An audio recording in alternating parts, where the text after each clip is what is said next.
Topic ये है कि पढ़ने के लिए हम लोग बेस्ट टाइम टेबल कैसे बनाएं, बेस्ट टाइम टेबल हम कैसे सेट करें।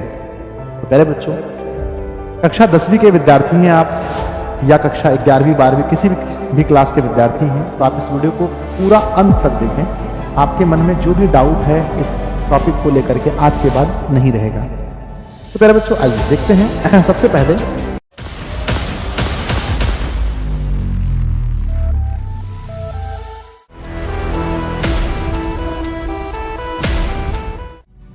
कि लोग दो तरह के होते हैं और आप ये कभी ना सोचें कि किसी एक व्यक्ति का बनाया हुआ टाइम टेबल आपके लिए भी इंपॉर्टेंट होगा।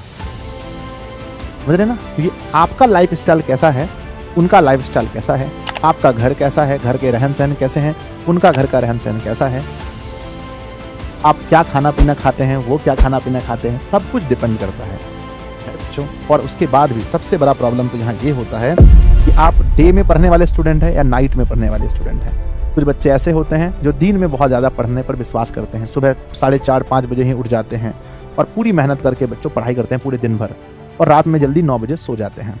एक दूसरे विद्यार्थी होते हैं कि जो नाइट में स्टडी करना पसंद करते हैं, वो रात के 12 बजे 1 बजे 2 बजे तक पढ़ाई करते हैं, सुबह थोड़ा लेट से जगते हैं और फिर 8 बजे 9 बजे सुबह जगते हैं और फिर आराम से पढ़ते हैं। तो लेकिन 10वीं क्लास के बच्चे जो भी होंगे या 11वीं 12वीं के, मुझे भरोसा है कि आप लोग इन दोनों में से बीच के स्टूडेंट होंगे, ना तो आप ज़्यादा डे और ना तो ज़्यादा नाइट, मुझे ऐसा लगता है। सबसे पहले बच्चों, हमें जब भी टाइम टेबल बनाना चाहिए पढ़ाई का, तो हमें देखना चाहिए सबसे पहले हमारे सोने का टाइम कि कितना ज़्यादा हम सो रहे हैं। बहुत सारे लोग कहेंगे बच्चों कि 3 घंटा 4 घंटा भी सोने से मामला हो सकता है। इन बच्चों मैं कहूँगा कि मेरा जो एक्सपेरिमेंट है 10 साल से बच्चों, मैं इस मतलब कि 2014 में मैंने मैट्रिक एग्जाम दिया है, उसमें मैं खुद की पढ़ाई के लिए रात जगता था, दिन में पढ़ता था। उसके बाद फिर से स्टूडेंट के साथ मेरा सफ़र रहा है, ये लगभग 9-10 साल हो गया। मुझे ऐसा मानना है बच्चों कि कभी भी ज़्यादा रात तक अगर हम जगते हैं तो मेरा अगला दिन जो होता है वो बर्बाद हो जाता है। तो पहली बात है कि सबसे पहले आपको यहाँ पर हाईएस्ट मैं कहूँगा बच्चों, बहुत ज़्यादा टफ करना है तो 12 बजे रात तक, 12 बजे तक हाईएस्ट। ऐसे 11:30 हम देते हैं, 11:30 में एज अ स्टूडेंट आपको सो जाना चाहिए अगर आप विद्यार्थी हैं तो, ठीक है ना। हम बच्चों खुद नहीं सोते हैं, हम खुद 1 बजे 2 बजे 3 बजे सोते हैं। तो खैर हम लोग का लाइफ स्टाइल अलग है बच्चों। मैं आप लोगों का बताता हूँ, विद्यार्थी हैं आप तो 11:30 बजे आपको किसी भी हाल में सो जाना चाहिए। और यहाँ से 7 घंटा लगभग जोड़ लीजिए, 7 घंटा है ना। 12 से 7 अगर हम जोड़ते हैं तो 7 बज जाता है, यहाँ 6:30 बजेगा, तो लगभग आपको सो करके 6 बजे उठ जाना चाहिए। 6 बजे पहले के वो टाइम था एकदम 4 बजे उठिए, 4 बजे उठिएगा बच्चों। तो इधर इसको पहले कीजिए, पहले तो जब भी सोना है 6:30 से 7 घंटा मिनिमम आपको कितना जोड़ना है, 6:30 से 7 घंटा आपको सोना है, ठीक है ना। 6:30 से 7 घंटा। अब आप बोलेंगे सर इतना घंटा सोएंगे, हाँ बच्चों, तब आप एकदम फ्रेश महसूस करेंगे। और कुछ अपवाद होता है हमेशा जीवन में, हो सकता है आप 3 घंटा में ही सो जाए तो आपकी बात अलग है। मैं जनरल इंसान की बात करता हूँ।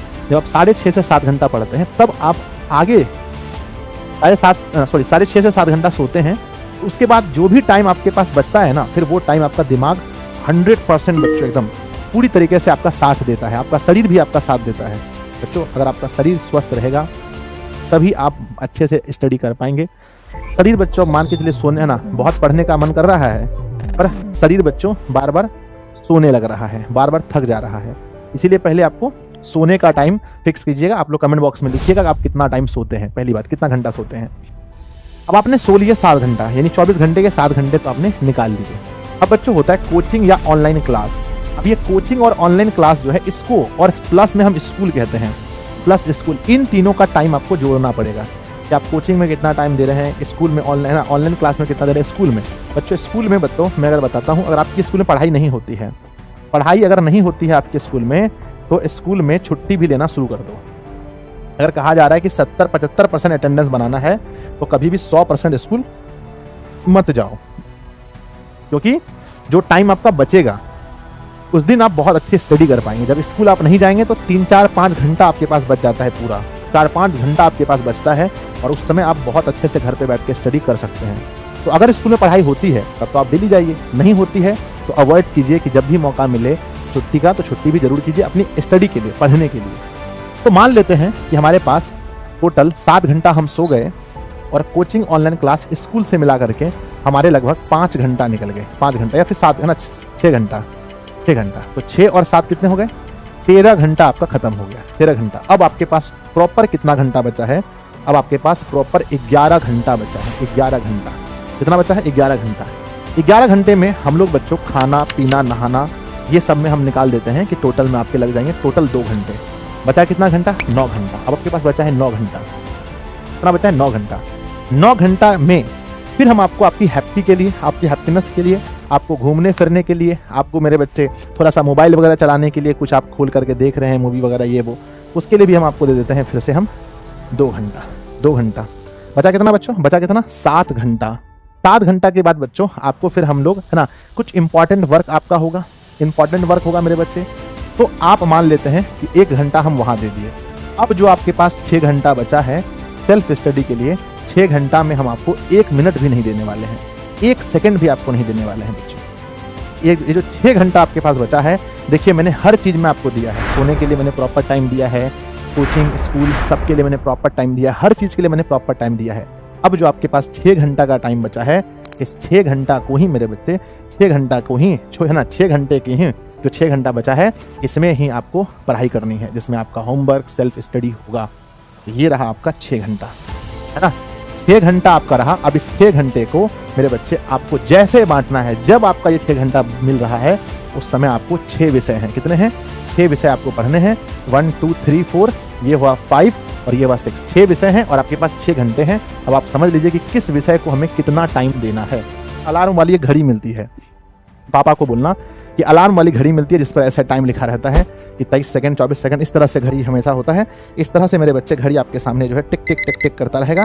ध्यान दीजिएगा, ये अलार्म वाली घड़ी होना चाहिए आपके पास, है ना। ये ऐसे आपके टेबल पर रखा रहेगा और ऐसे ये घड़ी चलता रहेगा। तब आपको पता चलेगा सच में आप कितना घंटा पढ़ रहे हैं। और इस समय पढ़ते टाइम अपने फ़ोन को अपने पास से बिल्कुल दूर रखो। ना कोई नोटिफिकेशन टेलीग्राम का, ना व्हाट्सएप का, ना इंस्टाग्राम कुछ नहीं, कहीं से भी कोई भी मैसेज नहीं आना चाहिए बच्चों। तब आपको पता चलेगा कि डेली 6 घंटे ही पढ़ के, 6 घंटे ही अगर आप पढ़ेंगे बच्चों, आप तब जा करके बन सकते हैं टॉपर बन सकते हैं।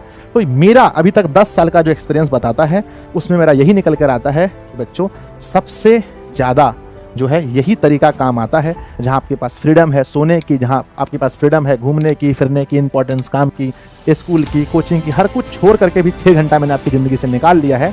और यही 6 घंटा जो है कि आपको बच्चों पढ़ाई करनी है। और ये इसी को हम लोग सेल्फ स्टडी कहते हैं, खुद से पढ़ना है। अब इसमें पढ़ेंगे क्या? मैथ पढ़ना है तो मैथ पढ़ेंगे, एसएसटी पढ़ेंगे, नोट्स पढ़ेंगे, जो पढ़ना है। और पढ़ते टाइम बच्चों इन चीज़ों का ध्यान रखें। मैंने लिख दिया है कि मैथ विषय का जरूर ध्यान रखें पढ़ते टाइम बच्चों, क्योंकि ये विषय आपको दिक्कत करता है। और रिवीजन करें, है ना, जो भी पढ़ाया गया है उसको रिवीजन करें। और बच्चों राइटिंग स्किल पर जब भी आप सेल्फ स्टडी करें तो बच्चों कम से कम साइंस और एसएसटी क्वेश्चन को खुद से लिखें। उसके आंसर जब लिखेंगे तो आपकी हैंडराइटिंग स्किल अच्छी होगी। जब हम लिखते हैं तो सोच सोच के लिखते हैं, हमारा थिंकिंग लेवल भी बहुत अच्छा होगा इससे हमारे एग्जाम में। और बच्चों जब आप कोशिश करें कि हम लोग कम से कम सब्जेक्टिव सवाल लिखने का, सब्जेक्टिव, जब सब्जेक्टिव लिखते हैं तो हमारा ऑब्जेक्टिव अपने आप सॉल्व हो जाता है। और बच्चों बी मोटिवेट, जिंदगी में मोटिवेट रहें और एक्सरसाइज वगैरह बच्चों करते रहें। सुबह अगर उठते हैं तो कहीं आसपास में घूमने जाएं, एक्सरसाइज करें, इससे आपका बना रहेगा। और आपका जो सपना 450 प्लस है, अगर आप मेरे इस बात को फॉलो करते हैं, इस तरह से अपना रूटीन बनाते हैं, तो मेरे बच्चे मैं सच कहता हूँ कि आप 450 आराम से ला सकते हैं, बहुत आराम से ला सकते हैं। ठीक है ना। तो हम उम्मीद करते हैं बिहार के जितने भी बच्चे इस वीडियो को देख रहे हैं हमारे सभी को बहुत फायदा मिलेगा इस वीडियो से। और आप लोग भी इस तरह से अपना रूटीन बना पाएंगे जहां आप सोएंगे भी, सब कुछ आपका होगा। तो बच्चों इस वीडियो से आपने क्या सीखा कमेंट बॉक्स में जरूर लिखिएगा। अभी आप कितना घंटा सो रहे हैं, कितना घंटा सेल्फ स्टडी कर रहे हैं, ये कमेंट बॉक्स में जरूर लिखिएगा। वीडियो अच्छा लगे तो लाइक कीजिएगा, दोस्तों को शेयर जरूर कीजिएगा, उन्हें बताइएगा। अगर वो ऐसी वीडियोस देखना चाहते हैं तो दिशा ऑनलाइन क्लासेस को सब्सक्राइब करके भी रख ले। धन्यवाद बच्चों, मिलते हैं किसी और वीडियो में। और आप